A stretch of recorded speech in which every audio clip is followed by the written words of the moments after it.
Are there persons present that may not have been present for the previous two or three, whatever it was been? So you like a little review?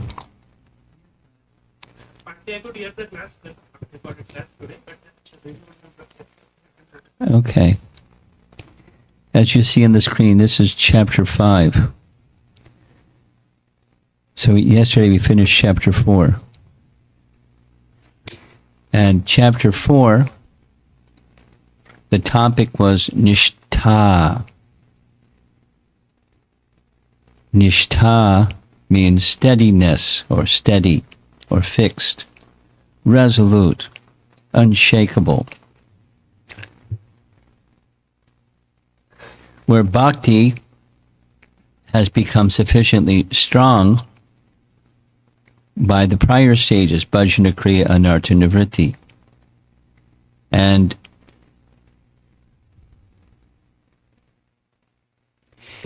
several things. The verse in the Bhagavatam that corresponds with this verse, chapter 4, is Canto 1, Chapter 2, Text 18, which follows Text 17. So Text 18 is Nishtaprayeshu Abhadreshu. In Text 17, it also speaks of Abhadras. Abhadra is inauspicious things, subtle things, inauspicious things that are within.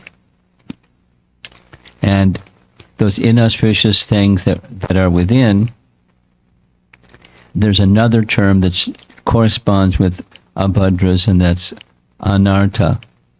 The inauspicious things are unwanted. Artha, something wanted. Anartha, something not wanted. So there's some things that are not wanted within because specifically they block bhakti, like clouds in the sky block the sun. Welcome to Portland. Lots of rain comes from clouds. Clouds block the sun. It's been nice and sunny the last couple of days. But clouds block the sun. So similarly, the abhadras or anarthas block the power of bhakti. And we heard where they come from. There are 4 sources. Vishwanath Chakravarti Thakur indicates 1, 2, 3, 4. Unwanted things within the heart that are the result of past sins. Unwanted things within the heart that are the byproduct of past piety. So fruits of piety are not problem, but trying to be the enjoyer of the fruits of piety is a problem. Because the enjoying spirit blocks the power of bhakti. The separate enjoyment spirit blocks the power of bhakti. The third source is bhakti successfully performed. Is a problem, can be a problem, because bhakti that's successfully performed, one gets some recognition, some honor, some distinction, labha, puja, pratishta, and then one may want to be the enjoyer of those things. Position, success, honor, title, facilities, because you're a successful bhakta. So it's not don't be successful in bhakti or don't do pious activities because it's a problem. Trying to be the enjoyer of those things, that's the problem. And he explains that those can be overcome by bhakti itself. However, more difficult to remove is the abhadras or unwanted things that arise from offense. And the chief of those offenses is offending the sadhu, because it's through the sadhu that one even begins bhakti or makes further progress in bhakti. So don't offend sadhus, please. And one of the effects of offense is that which is in what is the cause and the effect. That which is spiritual is not seen as spiritual. That which is spiritual is seen as something material. And therefore, seen as material, I don't have the proper regard, the due respect for that which is not material, which further involves one in the material energy. So there's this whole detailed description of anartha vritti, particularly anarthas that arise from offense, and what to do if that does happen. And it happens because we make mistakes, and we're dealing with, in bhakti especially, we're dealing with things that are spiritual, and so if we're not careful, and we're not always careful, sometimes we're careful, sometimes we're less careful, there can be some offense. And those unwanted things within that arise from offense, they're more difficult to remove than the other three sources. And then we heard there's a list of 6, and then there's a more subtle list of 5 categories of obstacles to overcome. Not exactly anarthas, but obstacles to overcome. We heard about that, so rather than going through the list. And how to overcome those 5 is not be conscious of the 5. How to overcome the 5 is to be conscious of that which is spiritual, and giving regular, prolonged, attentive effort to the spirituals, particularly the holy name. But we also heard that from Vishwanath Chakravarti Thakur, when it speaks of Nama Kirtan, it implies, it's implicit, the other 8, because the other 8 processes are led by, and they follow the lead.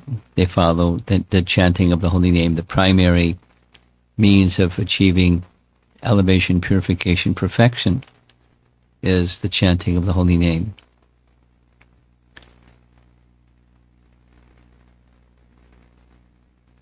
So focused effort in nicely, it's a nice word, attentively, respectfully, with great effort. So we heard that where we ended up was how to evaluate it. Yeah. There's 2 types of steadiness. This nishtha, steadiness from bhakti itself, steadiness from the byproducts of bhakti, and one may become steady as a result of a nice quantity and quality of the byproducts of bhakti, and so steadiness can be assisted by and manifested by not bhakti directly, but that which arises from bhakti. So, the conclusion, summary, was if you, in order to determine or evaluate if one has achieved that state of steadiness, there's steadiness in the consistency of attention to hearing and chanting and the other expressions of bhakti. And effort versus laxity is the way to move forward, to get on the other side of the unsteadiness to steadiness.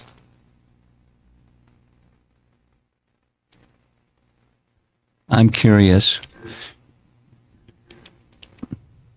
in those that attended yesterday's session, during your japa this morning, did any of you remember and take assistance from that nice example of the magnifying glass? and the steadiness that comes when you hold your hand steady in the magnifying glass at a certain angle, etc., etc., you can kindle fire. So just as the light of the sun is fire, but it's diffused, but if you focus it, it can start fire because it's fire. Similarly, the holy name is a powerful energy, and when focused with steadiness, with a steady concentration and effort to be concentrated and not be distracted, then the power of the holy name can be something that you more directly experience. Did anyone remember that during japa this morning and find some benefit from that example? Try it tomorrow morning. It's a very good example. Especially if you did the thing with the magnifying glass. And we were all kids, so we all went up once upon a time. Probably had a magnifying glass and fiddled with the magnifying glass. So it works. Not sometimes it works.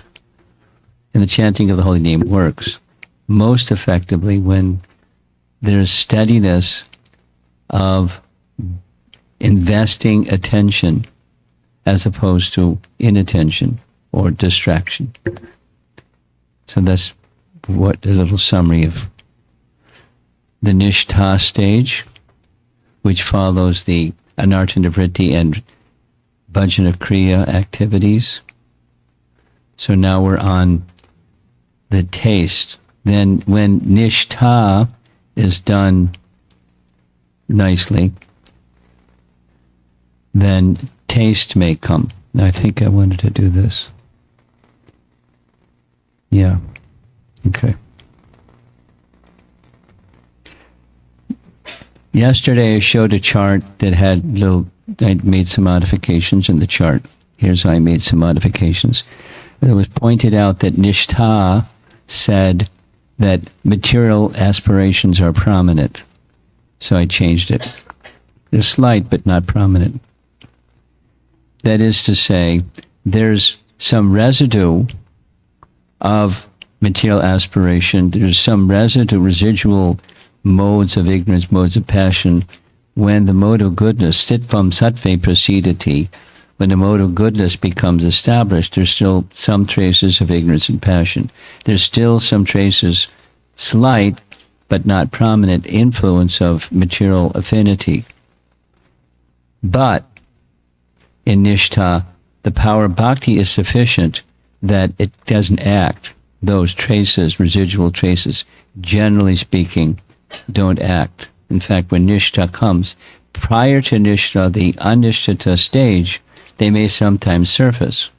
When it's an unwanted past tendency like anger or something may come out when prompted by circumstance, may come out. But in the Nishtha stage, it's not like suppression. It's just bhakti is sufficiently powerful that they don't act. And then gradually, right up until, as you see from the chart, right up to the bhava stage, they're still there. In the asakti stage, which he didn't get to yet, there's a trace, but not prominent, and so forth. In the just above that one, and that I do this laser pointer.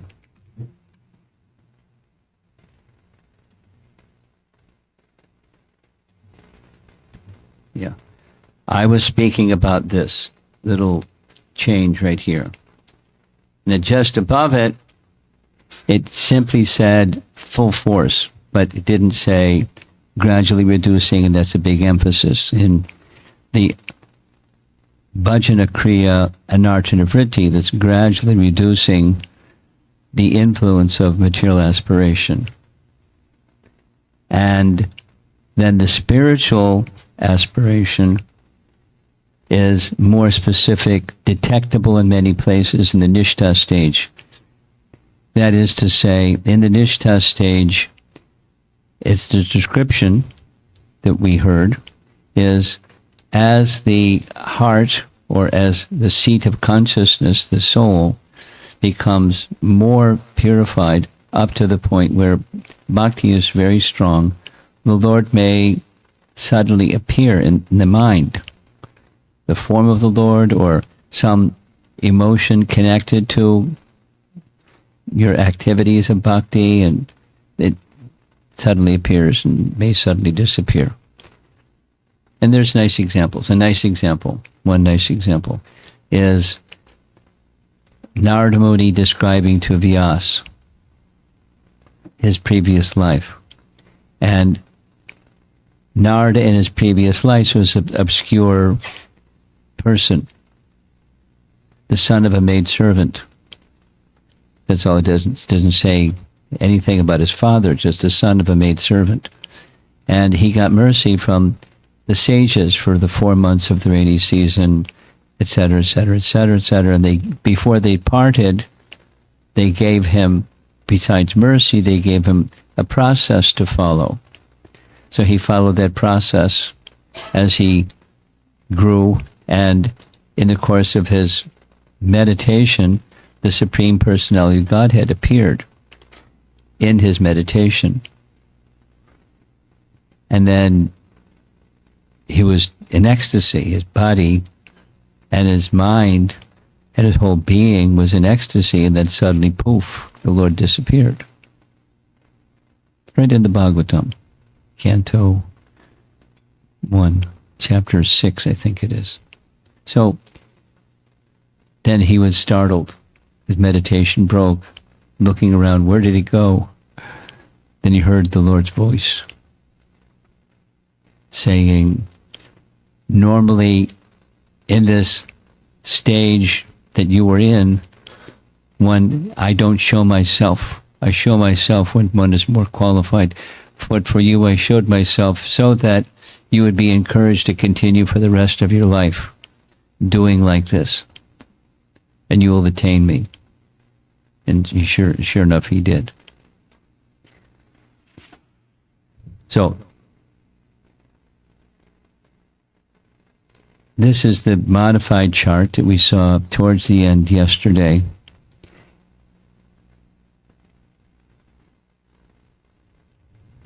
And here's the close-up of the Nishtha moving into the ruchi platform. You see on the either side of Nishtha, below in pale letters, is unshakable resolve. Nishtha, unshakable resolve. It doesn't mean perfect, but very determined. Unshakable determination, thus steady. And created by favorable characteristics, favorable to bhakti, or by bhakti itself, sakshat bhakti. And then from the Nishtha stage, one may move into the taste for bhajan stage, or ruchi. That's what's above. And you see on either side those attainments that dependent upon the excellence of the elements of bhajan. And on the right side is there's no dependence on the excellence of the aspects of bhajan. It's just the name or the activities of devotional practice. They're all attractive. So, attainment of taste, that's the meaning of this stage. It's very elevated, and thus like in Shikshastaka, where Chaitanya Mahaprabhu, Shikshastaka 2, Dirdivam Idrishim Ahajani Nanuraga. I have no anurag, no attachment, no attraction, no taste. Having listed all the what the holy name is and what it can bestow, and so there's is proper regard, because we heard one of the things that's essential is to have proper regard for that which is spiritual. So he expresses, at least in Shikshastika 2, the proper regard, the glories of the Mahima, of the glories of the holy name. But unfortunate as I am, I have no attraction. So I haven't reached the ruchi stage yet. That's what Shikshastika 2 is saying. And then, according to Shastika 3, it gives a very simple formula. Very simple. Humility, tolerance, offering of respect, expecting no respect in return. That's maybe the fourth one is the most difficult one. You offer respect and you expect respect in return. And when you don't get respect in return, you continue to offer respect and you continue to offer respect and you continue to offer respect. Supposing you get disrespect or silence or not respect, but you continue to offer respect. So that's a spiritual stage of consciousness.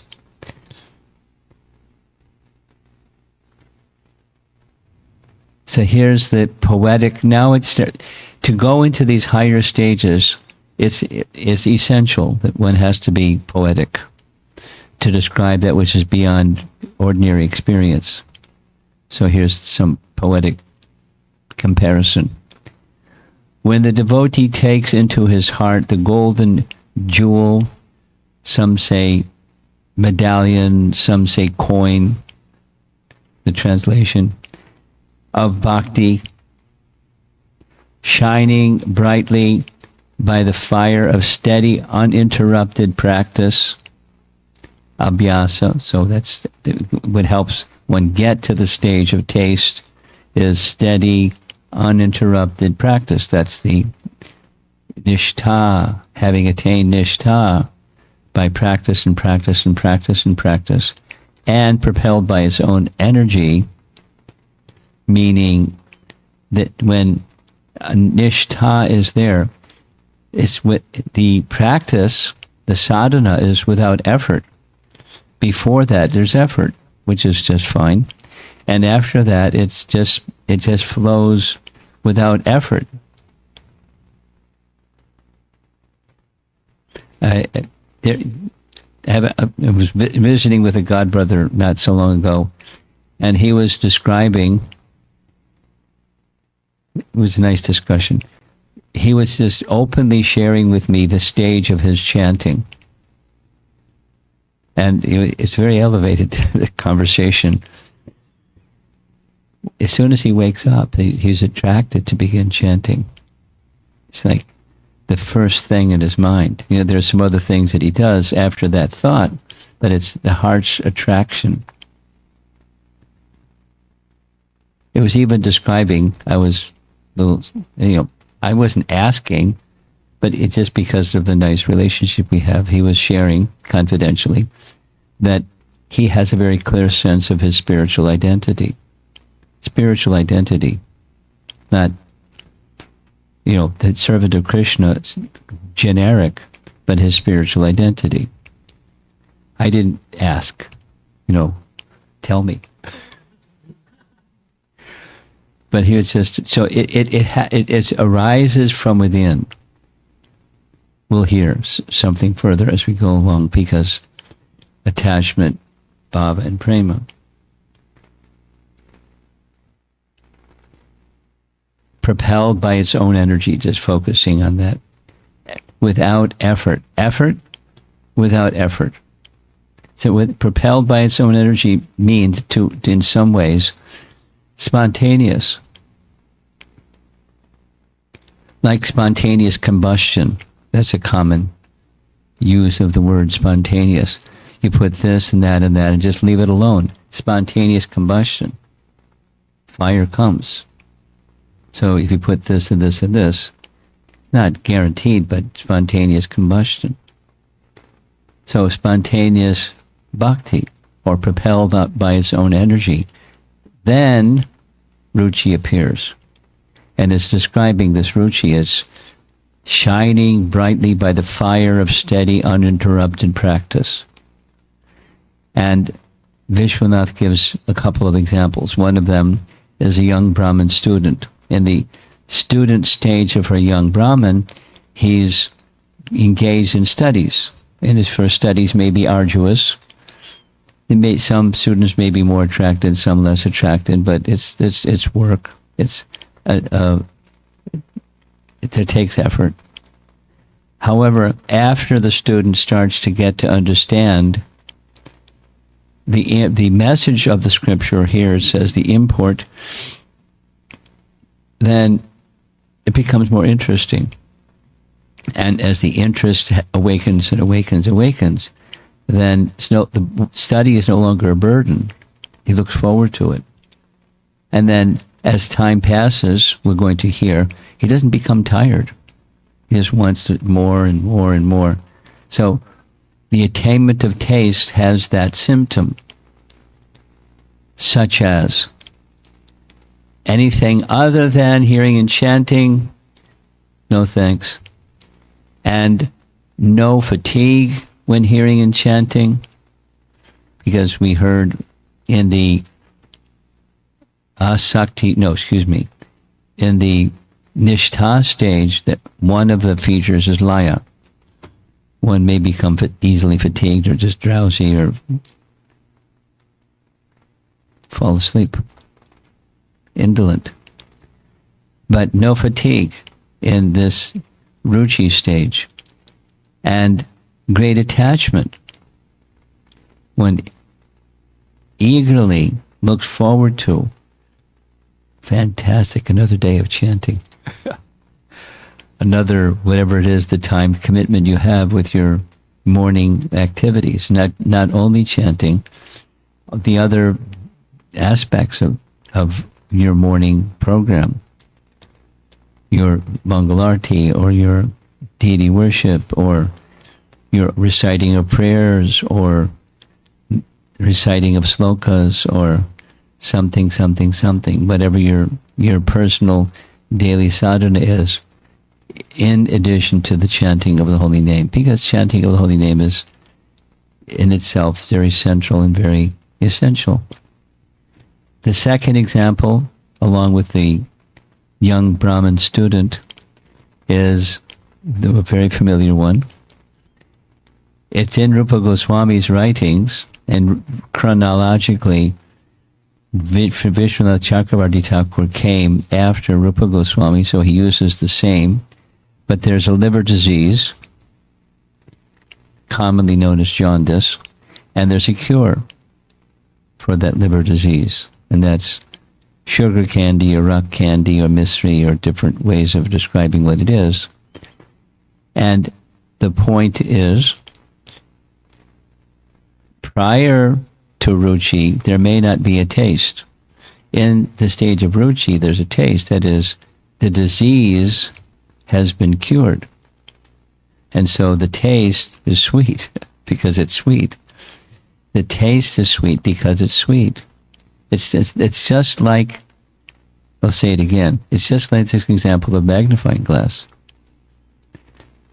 The light, the fire of the sun is all around us.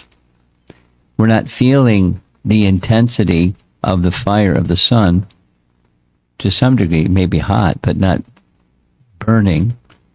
But burning is by taking that fire, heat, and light of the sun and focusing it by magnifying glass, and you can start a fire.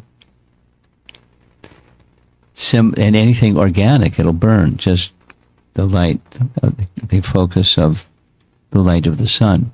Similarly, the holy name is all spiritual, and one may not experience it in the jaundiced condition, but in the cured from the jaundice disease or the liver disease, the sweetness of rock candy or sugar candy is tasted. Similarly, the power of the holy name is something that one experiences, and it's not just power, it has the power to overcome, to remove unwanted things, anarthas from within, and then outside, what's inside comes outside.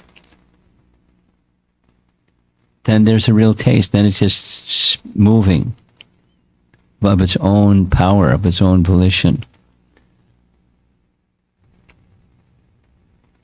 Later in this section, ruchi is going to be called the dance. And there's a dance instructor. But the ruchi is a dance, and it's just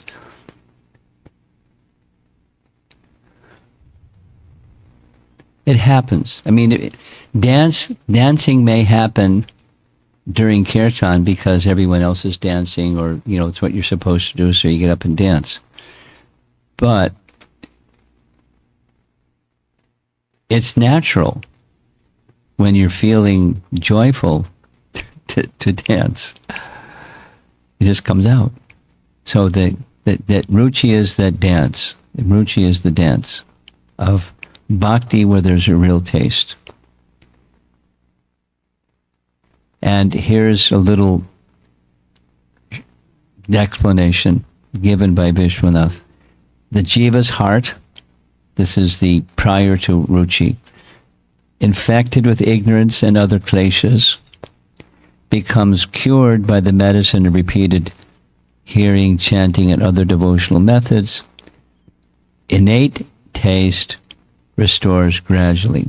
So that's prior to ruchi, and now at the ruchi stage, it's restored. There's actually a moving out of its own power. Then comes this distinction, ruchi that arises when bhajan has nice elements, and ruchi that arises when it has nothing to do with the nice elements.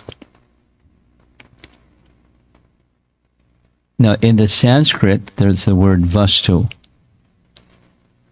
And vastu, vishishcha, apekshani and anapekshani, where the elements are excellent or not excellent. But vastu, the explanation is given. Vastu means the object, that's Krishna, or the source of everything. And when that which is portraying the source of everything, the elements are excellent, then it's a little easier. When the kirtan singer is super excellent. I remember a story when, this was 1970, a few years ago. One of the artists, his name was Muralidhar. Muralidhar is he was quiet but powerful. It's a nice combination. Whenever there were dramas, he was always the demon.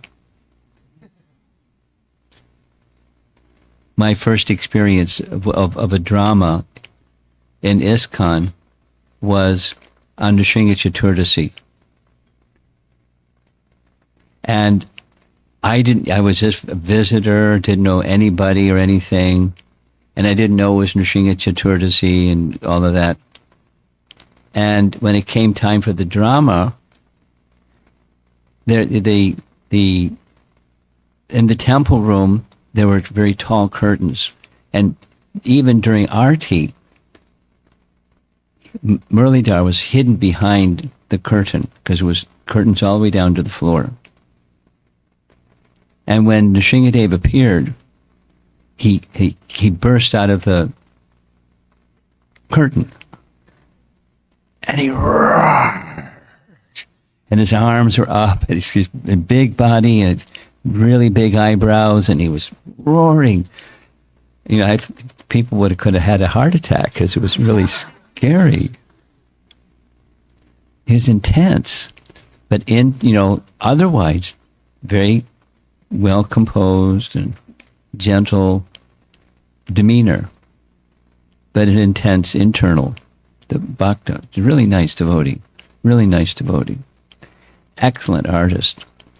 So he was curious, he wanted to find out from Prabhupada here's some paintings that we did, here's some posters that are his, common, well-known posters. Which one of these looks most like Krishna? That's a good question for an artist, because they want to portray Krishna to be like Krishna. And here was Prabhupada's answer. This was the elements don't matter standard. He said, there's a peacock feather, there's his flute, threefold bending, they're all Krishna. He said, yeah, but which one looks most like what Krishna liked? And he said, they're all Krishna. Anyway, that was Prabhupada's answer. Now, Prabhupada wanted the artists to paint where the elements were excellent. Why? Because he wanted people to read his books. He wanted people to read his books. And one of the things that people like when they get one of Prabhupada's books is to look at the pictures. Isn't it? Yeah. You like Back to Godhead magazine. It's one of the nice features of Back to Godhead magazine is all the nice artwork. And he had a whole team. I'm going into some ISKCON history here, but many of the devotees that were painting for in the beginning for ISKCON Press, they had never held a paintbrush in their hand before, but Prabhupada engaged them.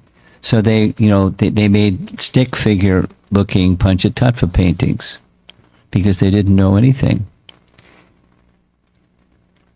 At a certain point in time, this is another little Prabhupada said, at a certain point in time, the devotees asked Prabhupada, I never had a paintbrush in my hand before, and so should we take some art classes, Prabhupada? He said no. This was his answer. Lord Brahma has made the body in such a way that if you do something for Krishna and do it for the purpose of pleasing Krishna, Krishna will give you the ability. Isn't that nice? Some people are really good at cooking. Some people are not good at cooking. But keep practice with you can learn some things from people that are good cooks, but just do it for Krishna is the most important ingredient. And then because you're doing it for Krishna, Krishna will decorate your cooking or your singing or your thising or thating or the other thing. Supposing you get, spiffy training, it's not going to have the same bhakti power, not going to have the same heart transforming power. That's what Prabhupada wanted in training the new people, whether it was artists or anything else.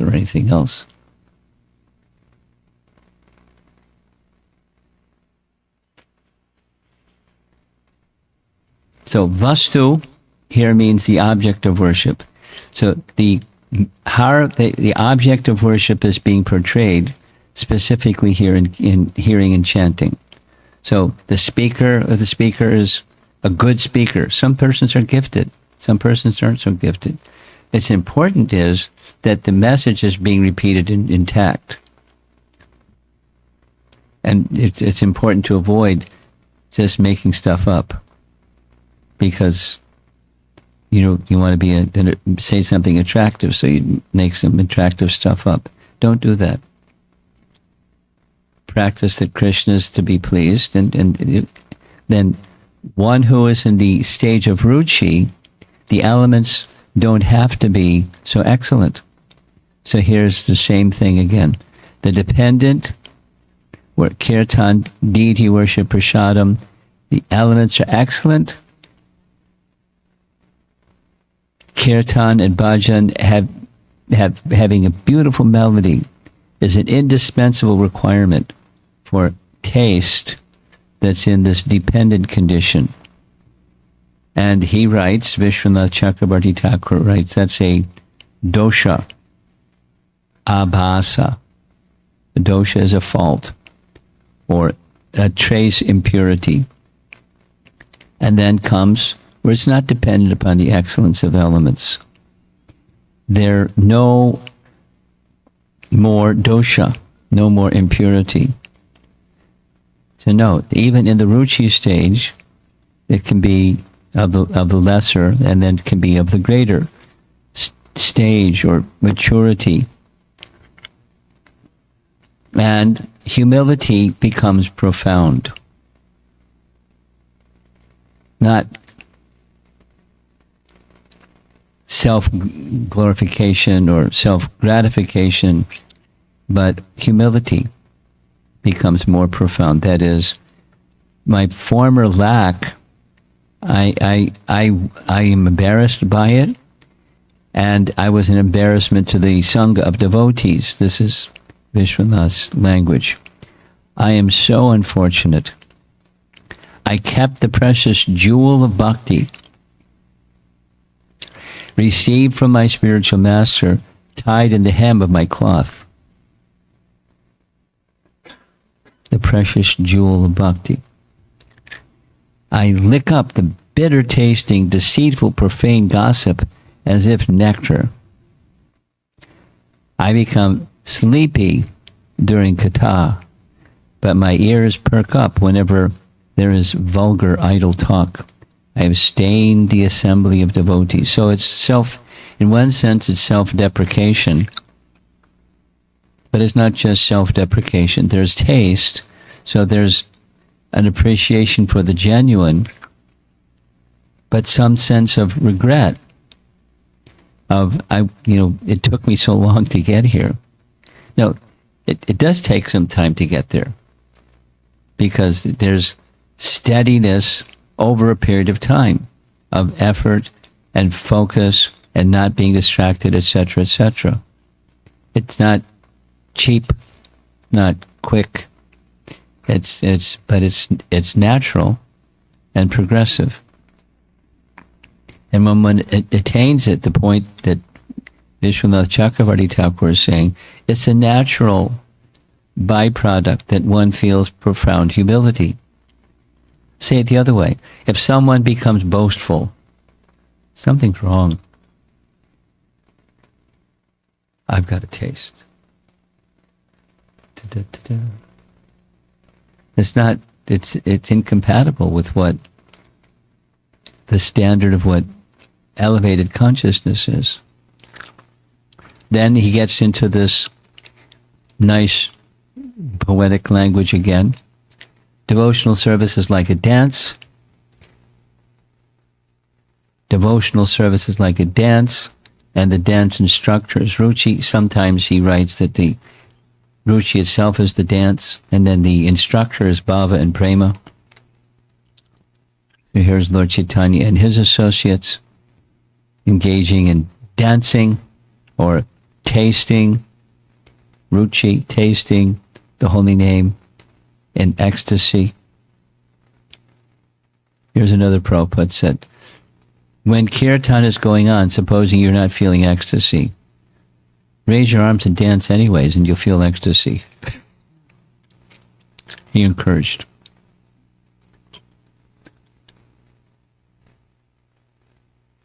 There's a very nice chapter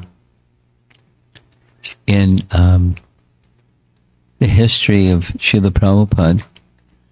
As you know, at some point in time, Kripamoy was narrating this. Kripamoy is a very senior member of the UK Yatra. And when Prabhupada was very, very, very ill, like fading and weak like anything, somehow Tamal Krishna Maharaj got the inspiration, Prabhupada, you're a warrior. You belong in the battlefield, and let us go to the West and preach Krishna consciousness. His body's emaciated, but he said, yes, let's go. So they went. And there were two plans. Expressed by Prabhupada. One plan was to enliven the devotees that were depending upon him for their source of enlivenment. And another was, second, was to teach and show by example varnashram, because that was a stage, it's a social structure. But the theme of simple living, high thinking was being talked about by Prabhupada a lot and written about. There's 2 chapters in the Uddhava Gita just on varnashram. It's important. I mean, that's toward the end of Krishna's instructions. So, he went to the West. And when he went to London, Kripamoy was saying that the devotees were shocked because he could barely sit up. He was so thin, emaciated from illness, hardly eating. But in Prabhupada's presence, their chanting was ecstatic because they're with Prabhupada again. And they don't know if they're going to be with him ever again. So the kirtan was, and Kripamoya said, and the devotees from Germany, they came. And so the Bhaktivedanta Manor temple room was packed with enthusiastic devotees doing this, dancing. And Prabhupada saw the dancing, and he started moving his hand like this. And the temple room exploded because they were like sorrowful seeing Prabhupada look like this, but he went like this, bouncing off the ceiling and off the walls, and the kirtan went wild. And Prabhupada was continuing to move his hand like this.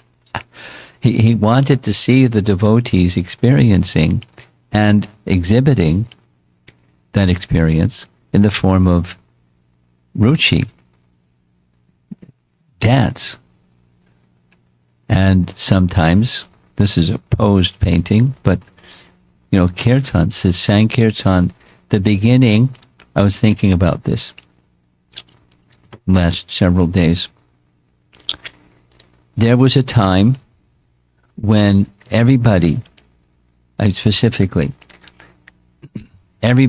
the temple went out on Sankirtan, public chanting like this for at least an hour every day. I remember very clearly the devotees that were part of the ISKCON press, they had important work to do.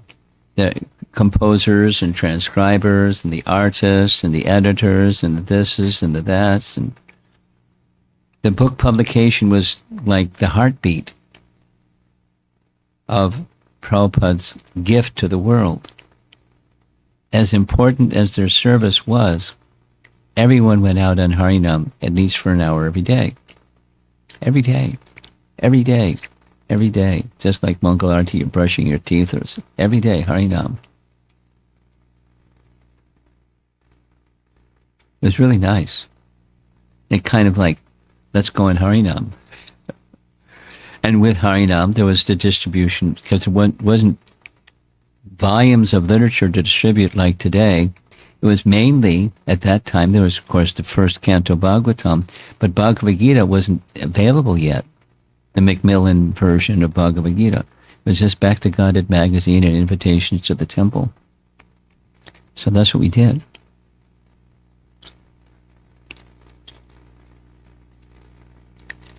With taste, without a taste. It was the sadhana leads to purification, leads to nishtha, leads to taste.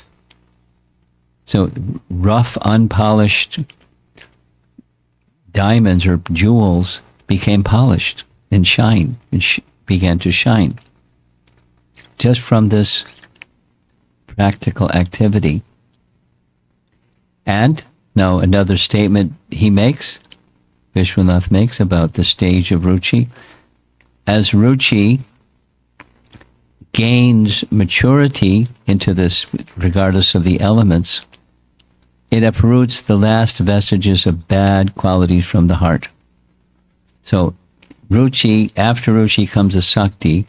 We're still not at the bhava stage when everything is squeaky clean. The shuddha sattva stage.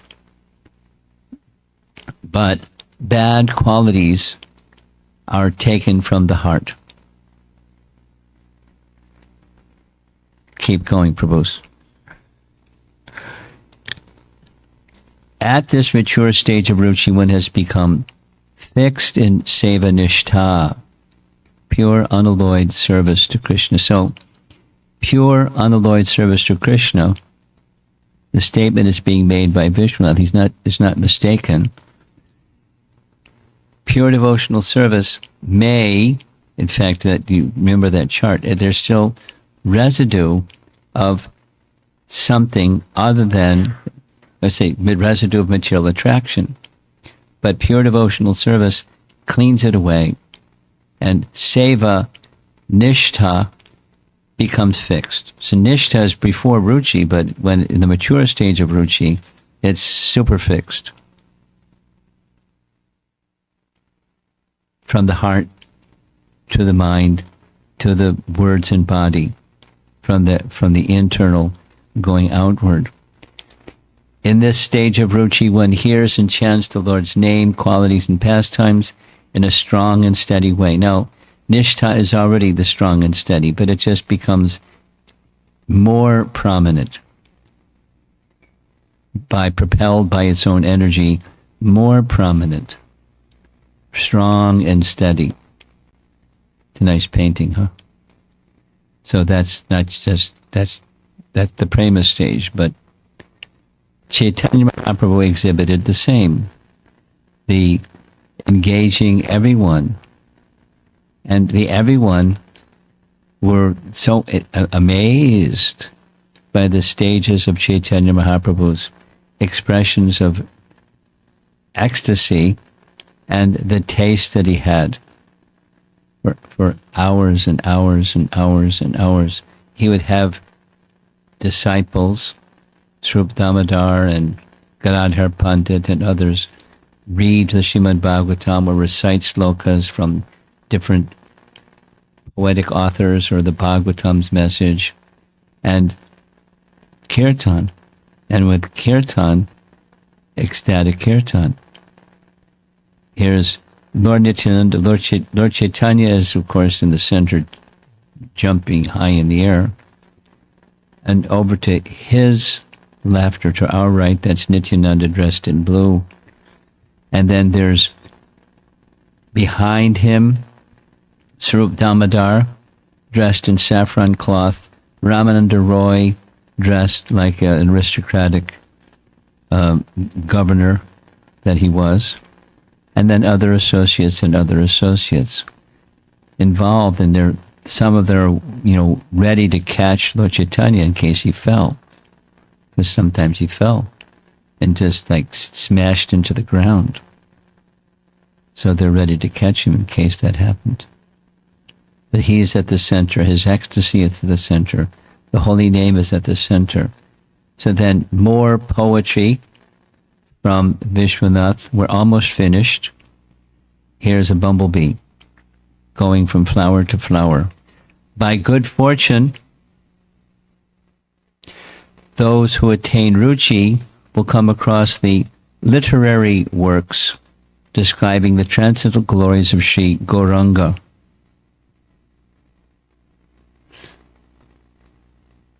This literature captures the essence of the Vedas, likened to a mystical flowering tree, fulfilling all desires.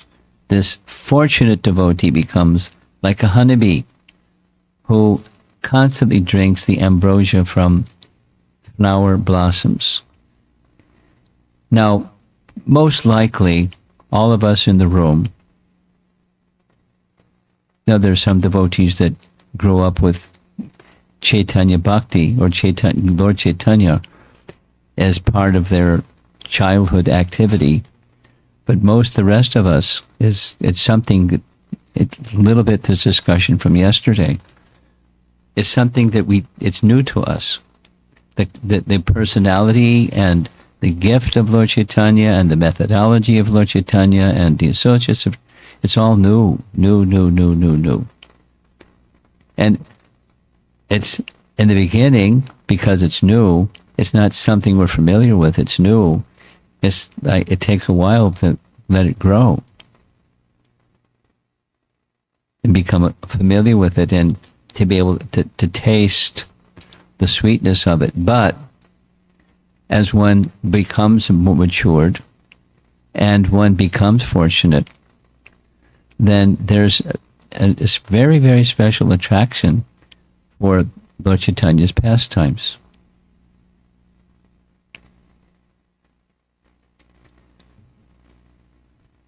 Just a little sharing. Sidebar.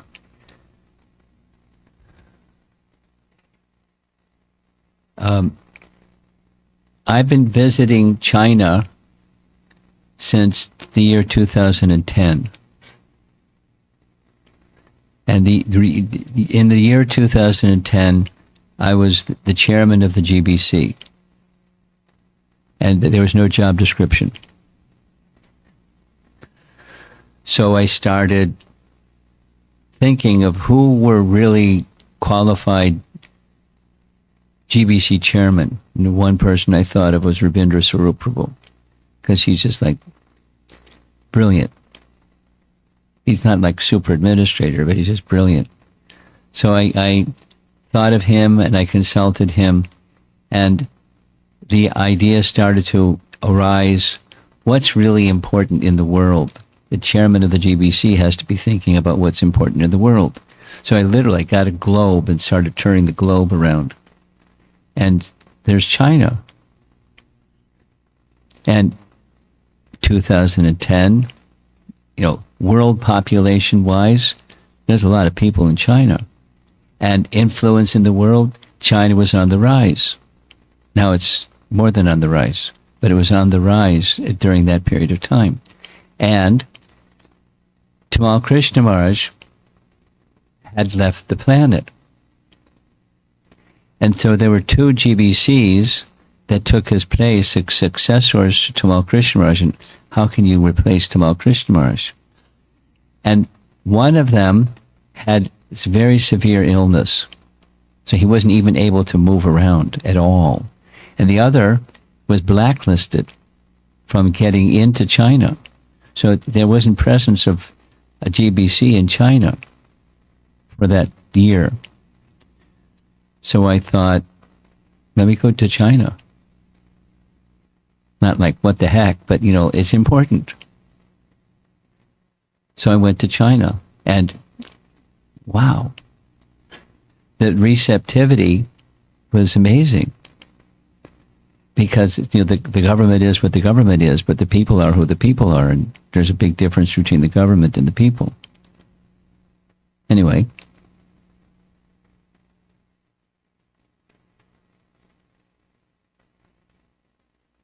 So that I found out from starting to visit China that two things. People are workaholics. Like passion up to the eyebrows. Work. Take some rest, sleep, something to eat. Work. Workaholic. I mean, it's like that in the West, but China's got its beat. But there's 1 week we have our national holiday, like 4th of July and stuff like that. They have their national holiday, the People's Republic. There's a national holiday when they celebrate becoming the People's Republic of China. The Communist Party, blah, blah, blah, Mao, blah, blah, blah. So the whole week, for 1 whole week, people don't work. National holiday. So I decided, let me visit for sure during national holiday. So that I did, in course of time, I started conducting a week-long national holiday event. And the person who was a co-presenter with me was Nishinga Maharaj, from Scotland, and very different personality, very, very different personality. But he's a nice devotee. And so I teach different something every year. This coming national holiday in Chinese, I'm going to be teaching Madhurya Kadambini. And the Sringa Maharaj, is going to be teaching Chaitanya Charitamrita because of its sweetness. And what do the people in China know about Lord Chaitanya? What do we know about Lord Chaitanya? And they know less than we know. But he's all attractive, and the pastimes are very instructive. So the fortunate devotee becomes like a honeybee who constantly drinks the ambrosia from flower blossoms, the flower blossoms of the very sweet literature, the Chaitanya Charitamrita. And by the way, it's now available in Chinese, in Chaitanya Charitamrita. There's some other nice things, but we'll just move on. This is the last slide for this evening.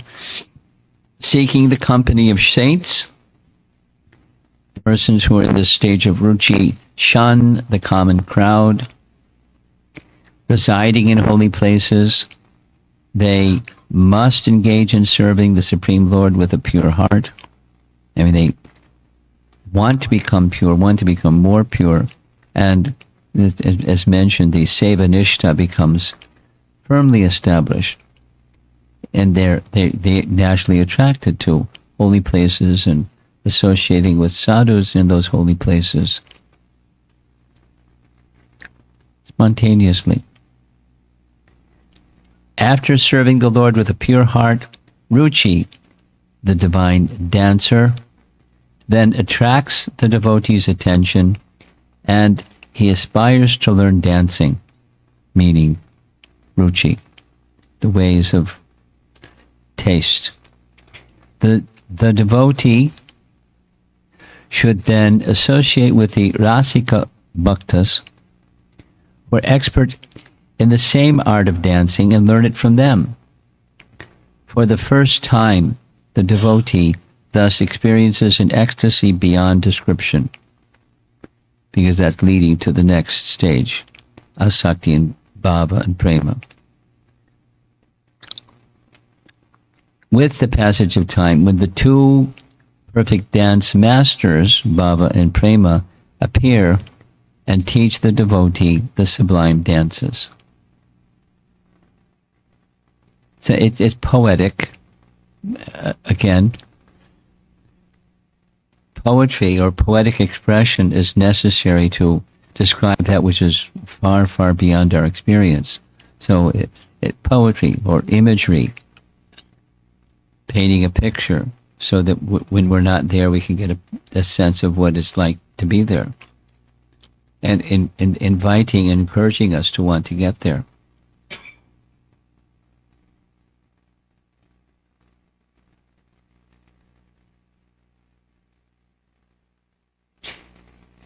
Try it sometime. Try asking somebody that's very deeply involved in this tradition, that tradition, the other tradition. What's it like there when you get to that place that's, your destination? What's it like? You're not going to get a clear answer. I've done it. I did it myself when I was little. No answer. But with the Bhagavad Gita, Srimad Bhagavatam, and Chaitanya Charitamrita, Nectar of Devotion, we get an amazing picture with lots of, it's so high, it's hard to grasp it, but the picture is full. The form of, as Prabhupada says, we know who is God, we know his form, we know his name, we know his address, we know his associates, we know his family members, we know everything. Now, we know through the authority of Scripture, but this is very elevated Scripture. And the process to contact Krishna and the fullness of all of where Krishna is and what Krishna is up to, it's there in our literature. That's what this is saying. Specifically, this literature about Lord Chaitanya. It's the postgraduate study. Undergraduate, graduate, postgraduate. Very elevated. Very elevated.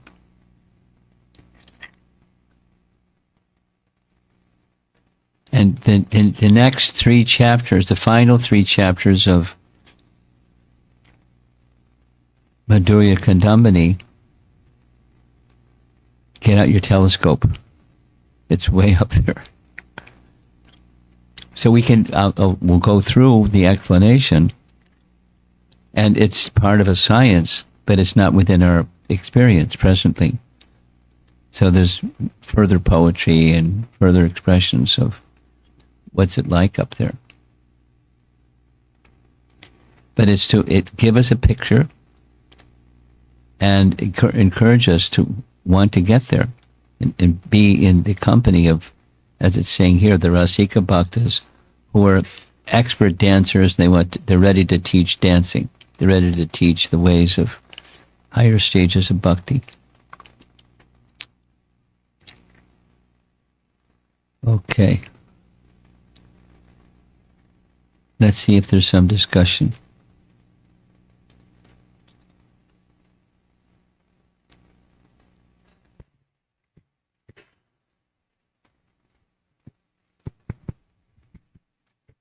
Hare Krishna Maharaj, thank you so much for your merciful association. Maharaj, I have 2 questions. First one is, so when we try to please Krishna by any service, how do we actually know that if Krishna is pleased or not? How do we know what? If Krishna is pleased or not. If he what? If he is pleased or not. Oh. Like if you are trying to please Krishna. But how do you know anything about anything? There's subjective and there's objective. Guru Sadhu Shastra, then you can know.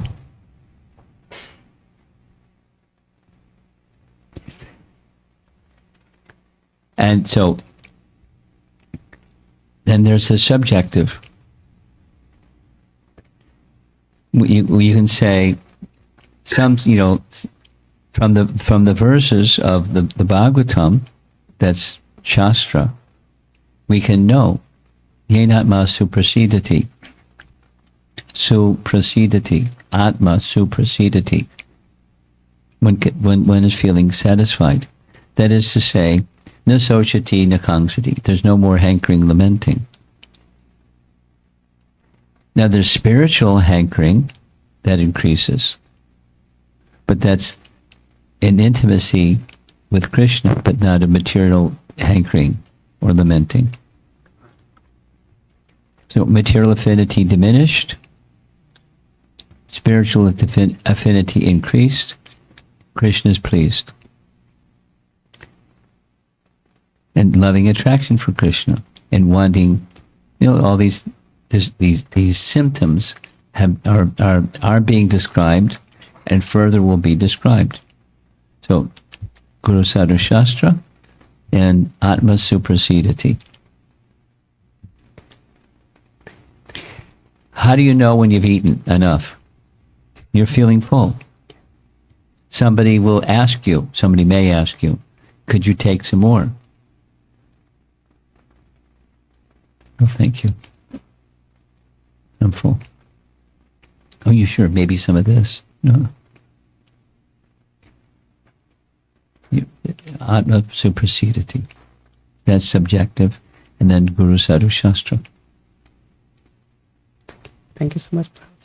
My second question is, if a person is not Swarup Siddha and he doesn't know his spiritual identity, like the example you gave that Maharaj already knew his spiritual identity.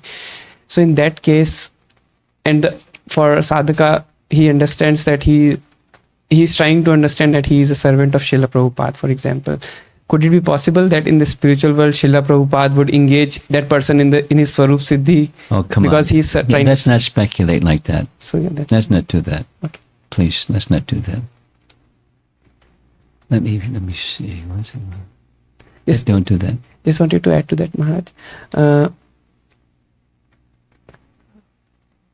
Yeah. So, do we have to be Swarup Siddha before we go to the spiritual world, or do we have to be the servant of Srila Prabhupada? Yes.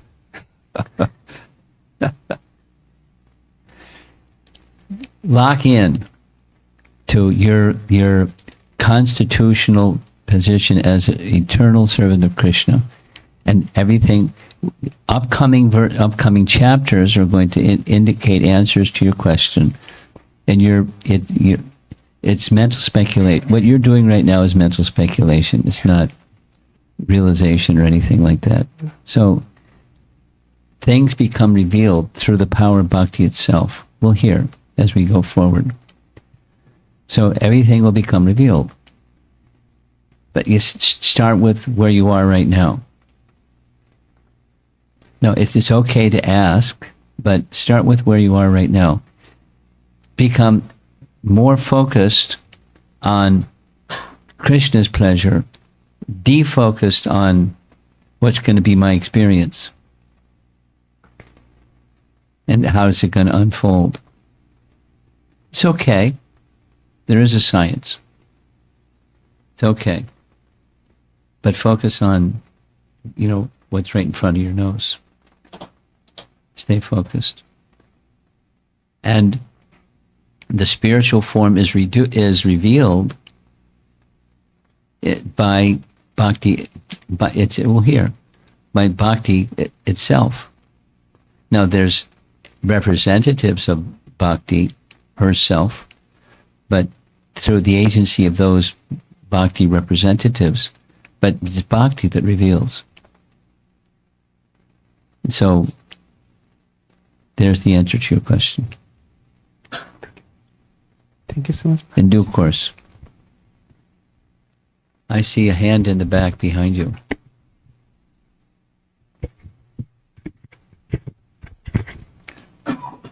Maharaj, Indra offends. Not so loud, please. Sorry, so sorry. So sorry, Maharaj. I'll try to be slow. Thank you. Maharaj, Indra offends Brihaspati. What was the fault of the demigods who were following Indra? They didn't offend Brihaspati, they lost their kingdom. Speak slower, please. Yes, Maharaj. So, Maharaj, Indra offends Brihaspati. Indra offended Brihaspati, yes. All the demigods lost their kingdom. All the demigods what? Lost their kingdom. Lost their what? Lost their kingdom. Heavenly planets, they had to lose their kingdom. You speak too fast. They lost their residence in the heavenly planets also. Yes. So what was the fault of other followers of Indra? They didn't do any offense. They didn't commit any offense, but they had to take the effect of that offense.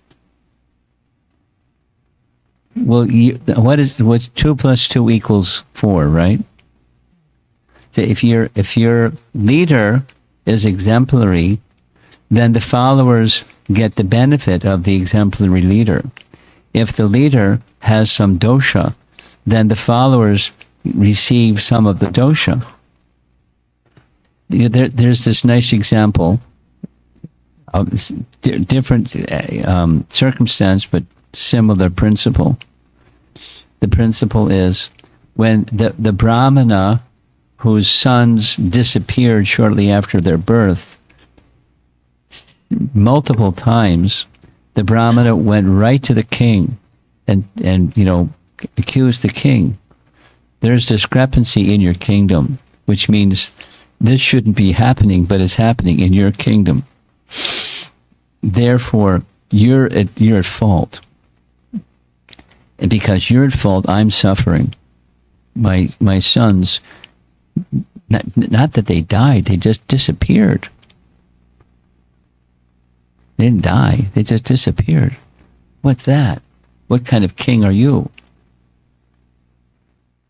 So the head, the fruits of the person that's doing virtue or a qualified leader type, the benefit goes, and the opposite is also true.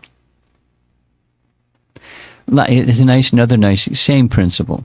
When Ambarish was engaged in his austerities, he was fully opulent. He didn't need more opulence. He did not need more fruits of piety. He was interested in giving benefit to his citizens. That was the purpose behind what he was doing when his vratas. Because it would go to the citizens, and the opposite is also true. So your question is, What was their fault? And their leader was at fault. And they shared in the consequence of their leader's fault, the offense of their leader. It's one of the principal objections that Prabhupada had to democracy. When people are in ignorance, who are they going to elect? They don't have the intelligence to understand who's qualified. They're going to select some, the loudest barking dog. It's going on, isn't it? Yes. Hare Krishna. My name is Bhakti Kevin. Hare Krishna, Bhakti Kevin. I appreciated your desire to preach in China. It was a nice story.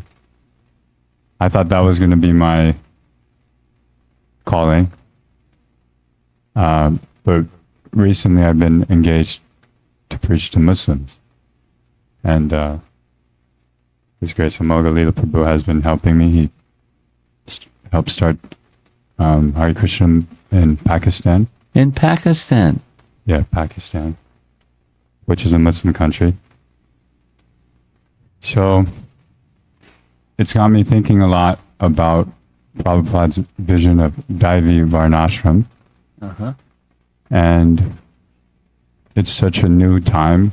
You know, we're 50 or, 100 years into this global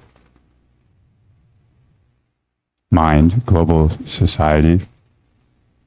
And most of the Abrahamic religions are still stuck on this linear timeline of Judaic, Christian, Muslim. The final prophet is Prophet Muhammad, peace be upon him. And you have to follow these rules to, or else you're going to hell. And then Is your topic going to be on this topic? Or your question Yes. going to be on this topic? it's on Daivi Varnashram. Okay. That's not exactly what the Madhurya Kadambini topic is, but you I can go wasn't here ahead. in the beginning, I'm sorry. I wasn't here in the beginning, I got here late. Yeah. We've been at I don't mind anything, but it's part of my experience and responsibility is to keep the conversation focused on topic. And the topic is the stages of bhakti from Shraddha to Prema. That's the topic. Okay. It's Awesome. Rupa Goswami being explained by his subsequent Acharya Vishwanath Chakrabarti Thakur, the steps and stages and unfolding of the seed of bhakti that's received. And bhakti seed, then it grows and it grows and it grows. And just like this poster, the seed from the seed to the full blossom and fruit and flower at the top. So that's our topic. So try to keep your discussion focused on our topic. If you I hope that's okay. So Srila Rupa Goswami says to develop this bhakti Creeper, yeah. Bhakti creeper, we should live in a holy place. When we do in the West, or for traveling Sankirtan, is there, with Srila Prabhupada's instruction, which is to go out and do books, how can should we just constantly have that as a meditation or a separation, if you will, since it's not... How can we, the how-to questions have a two-word answer that can be expanded, but sadhu sangha is the two-word answer. Or if you hyphenate it, then it's one word. Sadhu sangha. So how do we even know about the mission or know about the books or know about anything? Is through the medium of those who have it, and they pass it on to us.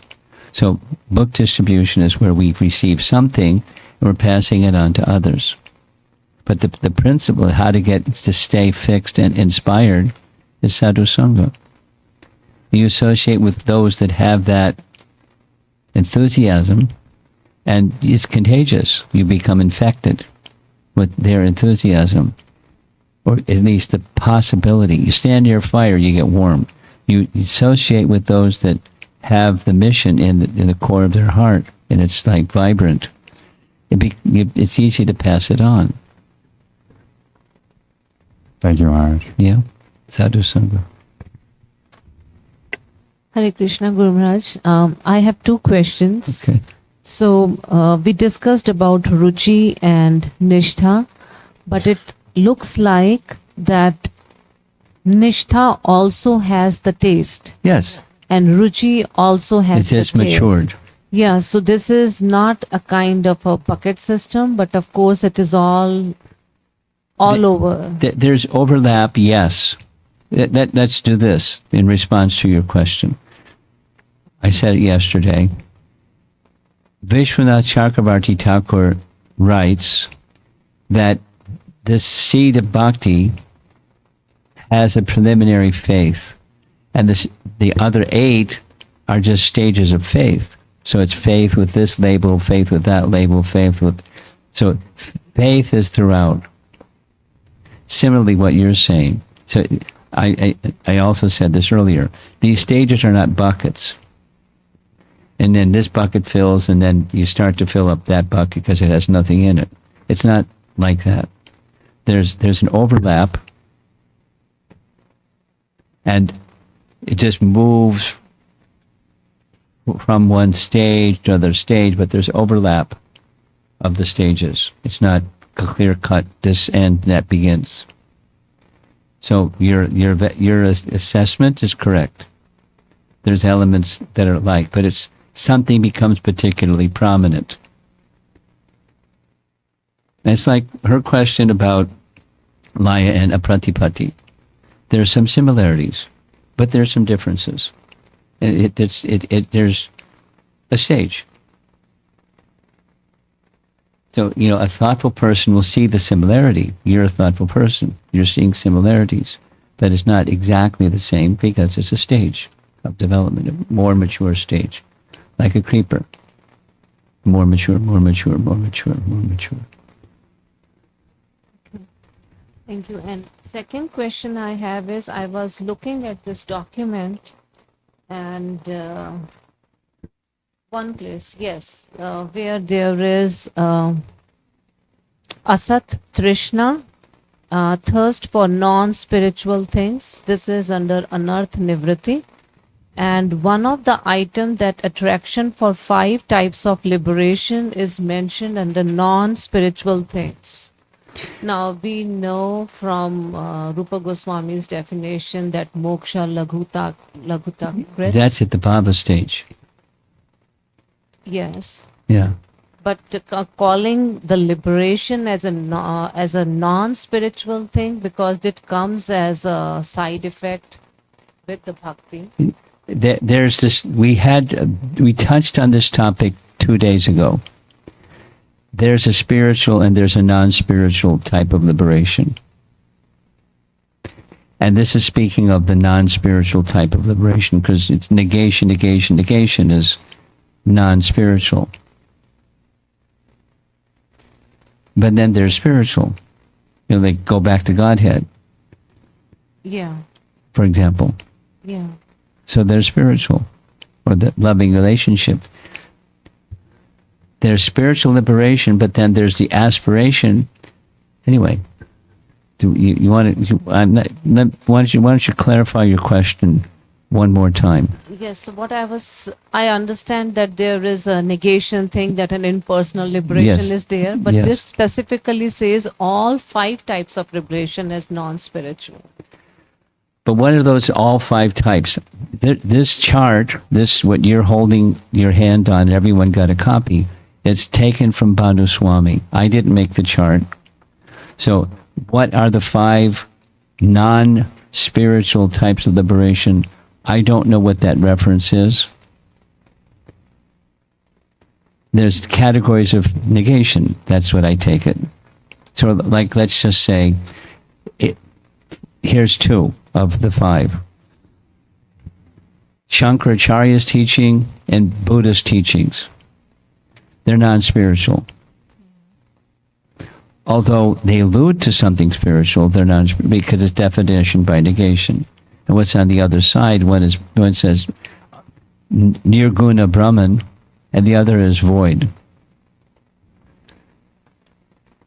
And Chaitanya Mahaprabhu said, and scholars following him have also said, Shankaracharya took that which Buddha gave and gave it a spin, but it's covered Buddhism. That's keeping it short, sweet, simple. So those are two. Now, what are the other three? I don't know. I didn't make the chart. But there's non-spiritual liberation. And basically, there's no shelter in what's reality. The reality, besides Brahman is real, but it's unstable if one doesn't have the constitutional position of the soul active, service to the Supreme Person. Then that's liberation. Service to the Supreme. It's on the liberated platform. Brahmabhuta prasanatma nasochati nakangsati. Madbhaktim labate param. It's on the liberated platform. But it's not, it's the spiritual, it's not the material negation type. No, again, there's two, and what the other three are, I don't know. I can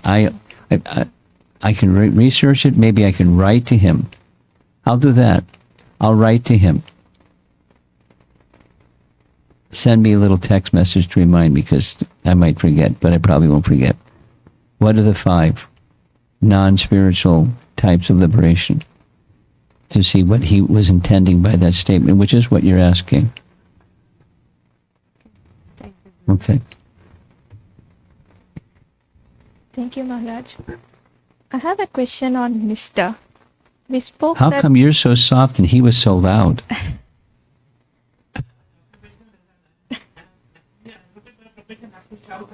Oh. Okay. You can hear you without the microphone. You got to speak correctly.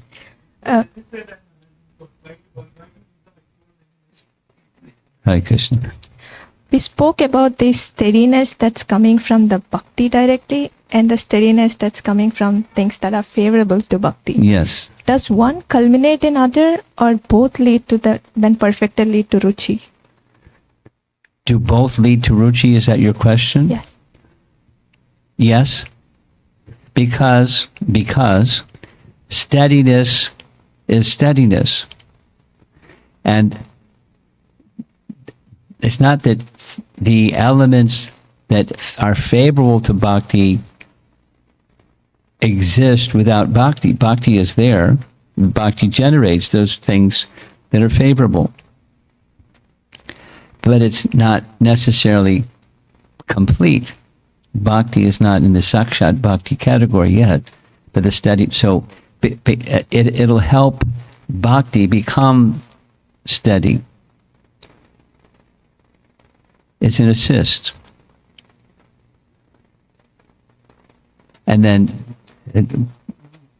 reasonably, it's a guarantee, but reasonably, because it's steadiness, then bhakti will become more mature also in that second. So then as bhakti becomes, steadiness leads to taste. So yes. Right behind you. Hare Krishna Maharaj. When you talked about the stage of ruchi, there are 2 specific subsections to that, one of which is in which the taste is not dependent upon the excellence of externals. Right. You got it. And so there were 2 examples that were given, one in which... Speak slowly. Sorry. To what? There were 2 examples that were given. Yes. One of which was in kirtan, sometimes we focus on the melody. Yes. And in terms of a lecture maybe, or Krishna Katha, we think about the delivery of the speaker himself or Yeah. herself. Okay, good. Prasadam is another one. So my question was, should we focus on just our sadhana in order to attain that steadiness, or Yes. to have steadiness in that sadhana, or should we also proactively try to not focus on externals? The horse pulls the cart. So focus on the horse. But you don't neglect the cart. You just focus on the horse, because the horse will pull the cart. So if you or me or any one of us want to get free from, dependency, false shelters or dependencies on things other than Krishna, we stay focused on Krishna, and then we try to eliminate the other dependencies or the other shelters. But it's the horse before the cart. To make the heart clean, you have to have bhakti. You don't have bhakti, the heart, it's just practically impossible. Very, very, very, very rare to get to that stage that's beyond false shelters without bhakti. So that's the horse before the cart. And then you're aware, but it's on the strength of bhakti, that you're aware of what these other shelters, in my case, might be, or in general for people are. And I'm just staying focused on bhakti or sadhana properly performed. And not be casual with, let's say, how I deal with others. I'm sensitive. You become more cultured, more capable of being sensitive to how you speak and, everything. How you deal with unkindness and how you deal with kindness, how you deal with, life. It's the cart pulled by the horse. Okay. I see a hand way in the back.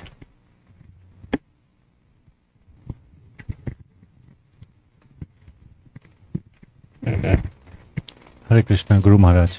Thank you. This class was so nice. It was, and your presentation also was like a dance. Thank you so much. It was. I'm just sitting, but I can dance while I'm sitting. Thank you, Very Maharaj. good. It was such a wonderful experience to hear this topic. Maharaj, on that question about the Asat Trishna that Snehavali Mataji was asking, I just wanted to ask, or like the thought that comes to my mind is on this Asat Trishna in the chart, it says it is attraction for the 5 types of liberation. That's what it says. And I was just, the thought that was coming to my mind, and please correct me or offer your comments, that isn't it similar to like what Vallabha Bhatta, Yes, the it's fault similar. that he pointed and calling it Yeah. witches. Yes, but my understanding of her question was not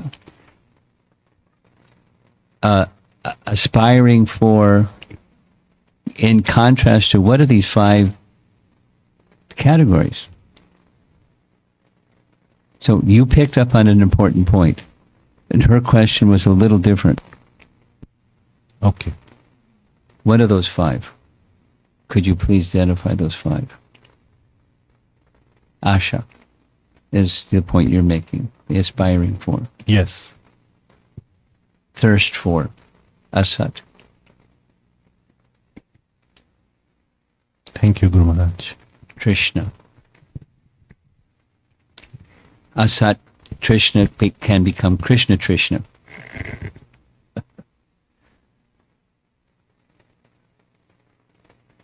Yes. Pass the microphone up.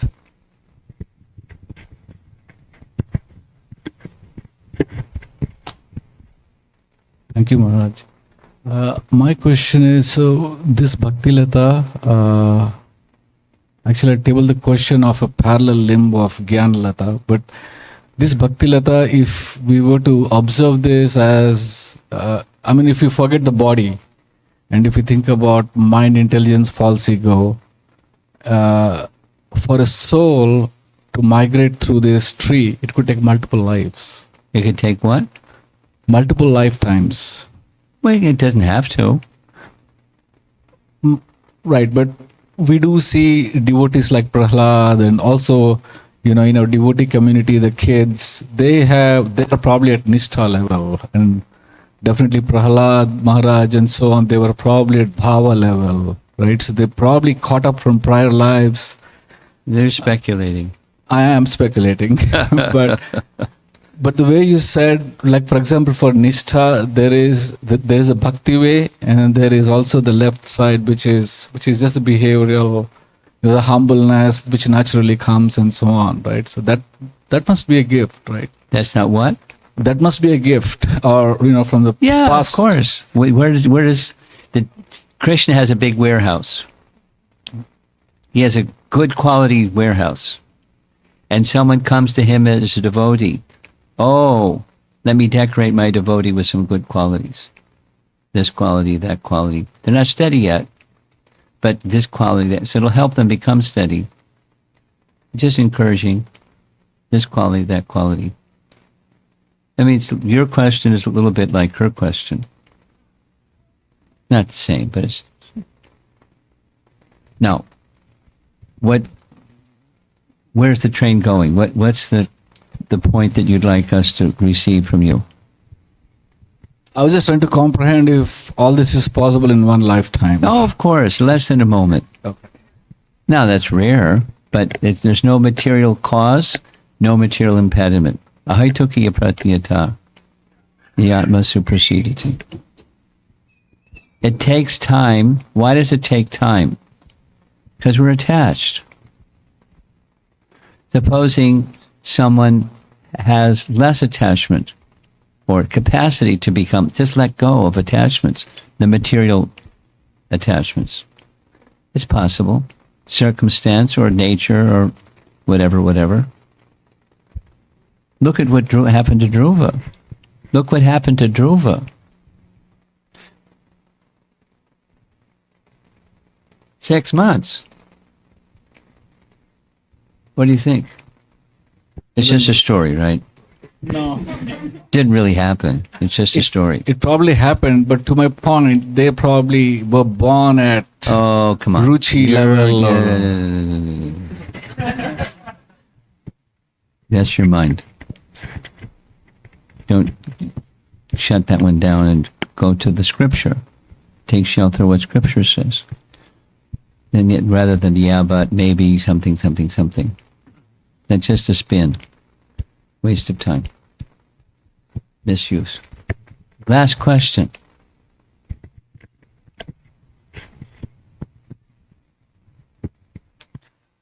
Hare Krishna Guru Maharaj. I have the question on the table which has spiritual aspiration, material aspiration, meditation. Yeah.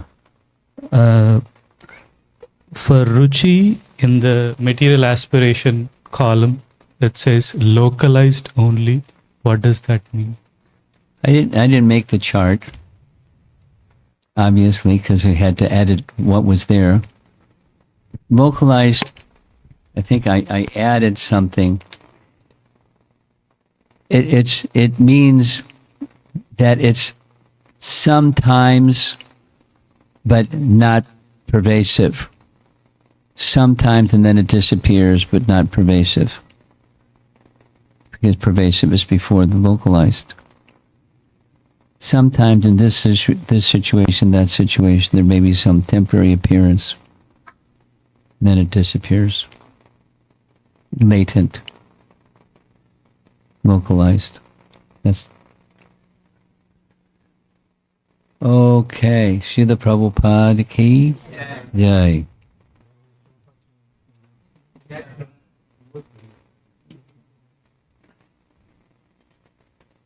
I hope you're ready for some elevated topics coming up.